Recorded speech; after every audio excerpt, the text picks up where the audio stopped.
Chidambaram.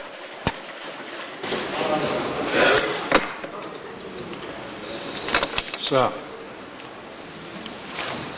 as many of my colleagues have said, this is a very sad day. It's more than sad.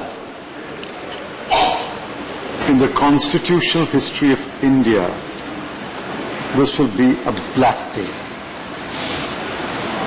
I have no illusions that I'm going to persuade anyone from the Treasury benches to listen to us or to appreciate our argument or to change their mind or to defer this bill. It will be an absolute exercise in futility. If I stand up to speak and perform this exercise in futility, it is because I speak through you in this House to a future generation of Indians. Momentarily, you think you have scored a victory. The drum beats that you will hear on the streets will certainly encourage you to believe that you have scored a signal victory, or as one of the honourable members said, you have corrected, quote unquote, a so-called injustice of history. You are wrong, and history will prove you to be wrong, and future generations will realize what a grave mistake this House is making today. So let me deal with a few things and close my speech. I certainly don't have the heart to speak today. A few days ago I wrote that this is the House of Lok Sabha is the House of the people, the Council of States, the Rajya Sabha is the Council of States. Our foremost duty is to protect the rights of states. And by protecting the rights of states, protect the rights of the people of those states. Day after day, we fail to protect the rights of states. We have passed numerous bills which are on the concurrent list. There has been no consultation with any state. Yet we pass those bills completely oblivious of the rights of states. I wrote that we are reducing states to municipal administrations. Today, you have gone a further step. You are not even reducing states to municipal administrations. You are making states, and you will make states your vassal. You will reduce states to colonies, and you think you are doing something which is constitutional. So be that as it may. What have you done today? You are passing an order under Article 370 by which you are repealing the earlier application order and making a new application order. Ostensibly, the purpose is to amend Article 70, Sub-Article D,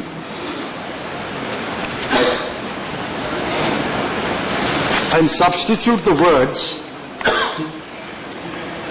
Legislative Assembly for the words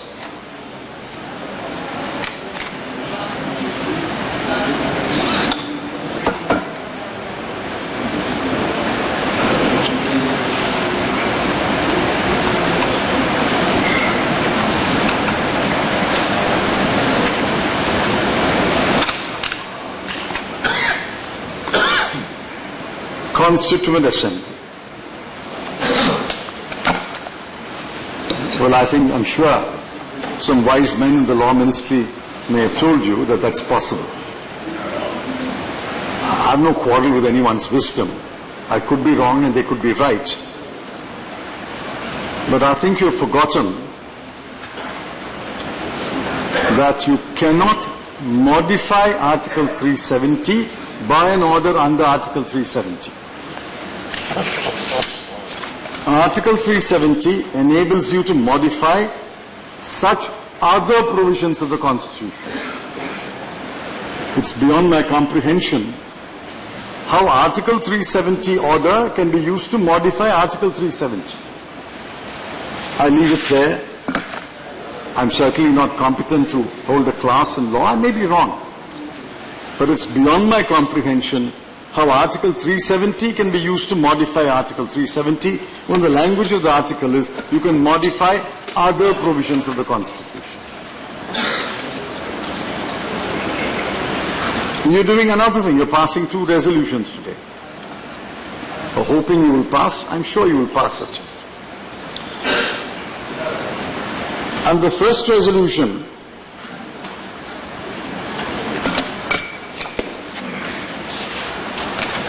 Article 370 itself will cease to exist. I know this is your manifesto promise. You said we will repeal Article 370. By this resolution, you think you are repealing Article 370. But in repealing Article 370, you are unleashing forces which you cannot control.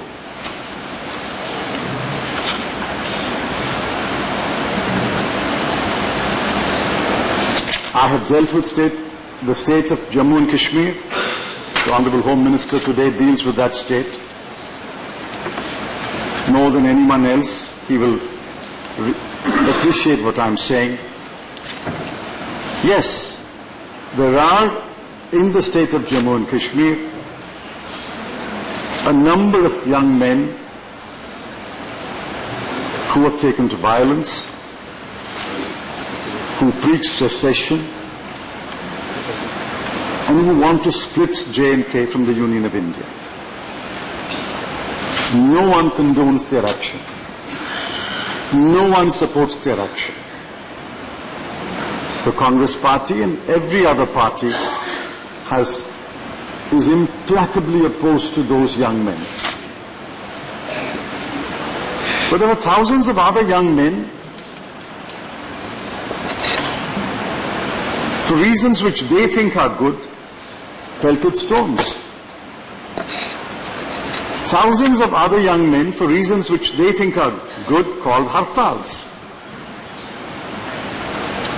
I have interacted with them. I read a delegation of Parliament along with Shri Arun Jaitley. When I first visited Jammu and Kashmir as Home Minister, they called a hartal. The whole state was shut down. But when I led a parliamentary delegation along with Shri Arun Jaitley and many other distinguished members of Parliament, the whole state turned out to receive us. Thousands and thousands of people came to see us. Thousands came and represented to us. And I had stated what I had gathered from that experience. It was an eye-opener for all of us. Not all in Jammu and Kashmir. In fact, the overwhelming majority in Jammu and Kashmir doesn't want secession, doesn't want to leave the Union of India. I believe, you may disagree with me, I believe they want more autonomy. Now, whether you want to give them autonomy or not is the government's prerogative. But I believe they want autonomy. Now, what are you doing by repealing Article 370? I fear, I genuinely fear, Honorable Home Minister, I genuinely fear you are pushing the thousands and thousands of young men from this column to join the other column of a few hundred. I sincerely hope it will not happen, but if it happens, you will rue this day, when you repealed Article 370. Sir, The second thing you're doing is, you're dismembering a state. You think you're doing it to Jammu and Kashmir. But what you're doing to Jammu and Kashmir, using these provisions, misinterpreting these provisions, in fact, I could go to say mischievously interpreting these provisions, what you are doing to Jammu and Kashmir can be done to any other state. Yes, correct. Please tell me why the mechanism that you have devised to dismember Jammu and Kashmir will not apply to any other state. Please convince us that Derek O'Brien and I are wrong. All you have to do is dismiss an elected government, dissolve the state legislature, promulgate President's rule, declare Parliament to be the state legislature for the time being, and divide that state. My friend from Orissa, I told him, what stops a future government from carving out a union territory for the KBK districts? What stops a future government from creating a union territory or a new state in North Bengal? What stops a future government from dividing Tamil Nadu? My friends from the AIADMK are here. They don't realize what you're doing. The same provisions, the same method, the same resolutions can be applied to any state. But I think in doing it for Kashmir, you've made a fatal legal error. I won't tell you what the legal error is now. You will discover it in due course. But my greater concern is what you are doing today sends a very, very wrong signal to all the states of this country. Sir, all I can do is appeal to the Honorable Home Minister. Even at this late stage, stop, pause, reflect on what we are doing. If you are determined to repeal Article 370, I can do nothing about it. It's between you and those who want Article 370 and the Supreme Court of India.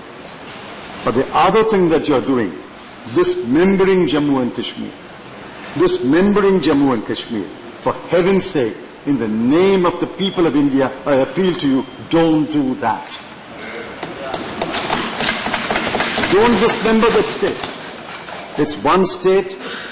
It came to us as one state. I don't want to recall history or those tall personalities who brought Jammu and Kashmir to accede to India.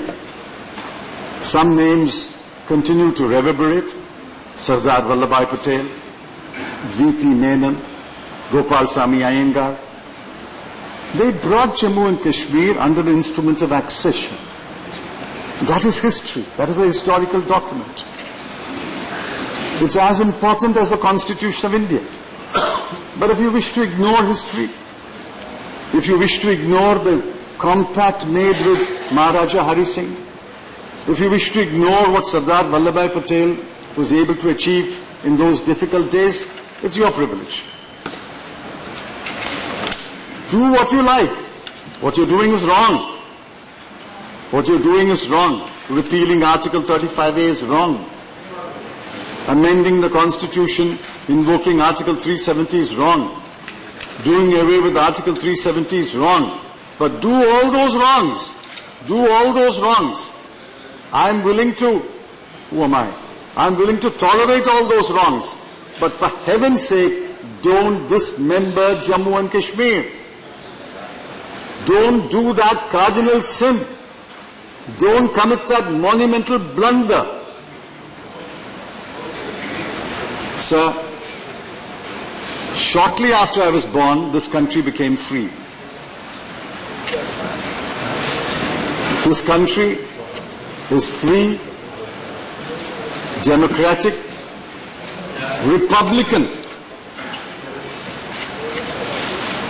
liberal, secular. All of us who are below the age of 70, all of you who are below the age of 70, were born in such a country. Today I despair. How long will this country remain the country envisaged by the founding fathers of our Constitution? How long will it remain truly free, truly democratic, truly republican, truly liberal, truly secular, and truly a union of states? India, that is Bharat, is a union of states. What you are doing is destroying that union of states, and what you do today will have catastrophic consequences in the future. If you know what you're doing, do it. If you know what you're doing, do it. But please remember, you will bear responsibility for the catastrophic consequences of this action. I stoutly oppose what the government is doing, and we will sit here, listen to you, and vote against what you're doing. Thank you, Mr. P. Chidambaram.